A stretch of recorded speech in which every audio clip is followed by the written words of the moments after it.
was very exciting to realize that the Lord was using this simple Father Al in my 14 years of recruiting to bring people to the seminary and to the priesthood. I found that very challenging. In those days, I traveled about 50,000 miles a year.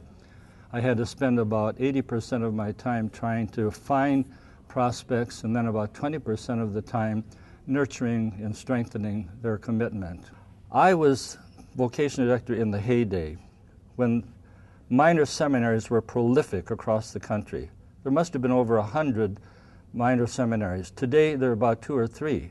There's one in Mount Calvary, Wisconsin. The Capuchins have one, and it's a quasi-minor seminary because it's a high school combined, etc. And Father Orville Mooney was really the first person in the United States who was the first vocational director, official vocational director, to develop the so-called workshop weeks, where we would bring young people, 6th, 7th, 8th, 9th, 10th grade, down to the seminary during the summer, and we had a week of orientation, classes, semi-classes in the morning, talks by missionaries, etc. And at several summers, we would have at least 3 different groups coming down to Our Lady of the Ozarks College in Carthage, Missouri. We would send scholastics to Omaha, to St. Louis, to the Twin Cities, to bring the students down. And that was what helped bring vocations to the seminary, because they would have an experience of what it's like. We've always said, you know, come and try and see what it's like.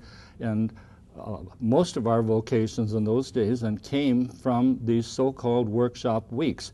That became so popular that practically many dioceses and many other religious communities adopted the program. They would call it Leadership Week. They would call it Come and See Week. We started by calling it Workshop Weeks. When a person, a young student, a young fellow comes to the seminary, obviously he's not going to be saying, I want to be an oblate, I want to be an oblate, you know, the first day of his school. It's a gradual process. I mean, he has a vague idea of even what the priesthood is all about. He knows little or nothing about the oblates except what he's received from the vocational director. And so it's a process of growing and increasing in the love and knowledge, the more knowledge you have about it. When I was vocational director, one of the things that I always did, one of my approaches, I would tell students, all you need to be a priest is to have 3 bones. To have a wishbone, a backbone, and a funny bone. Now, the wishbone is the most important. You ask a young fellow, have you ever thought about being a priest? Absolutely not. You ask another person, well, you lack the essential. You ask another person, have you ever thought about being, oh yeah, I've thought about, but those girls look so nice, I don't know how I could hack it, you know, how I could make it. If you increase his knowledge and the information and his desire grows, he may have the potential for a priesthood or religious vocation.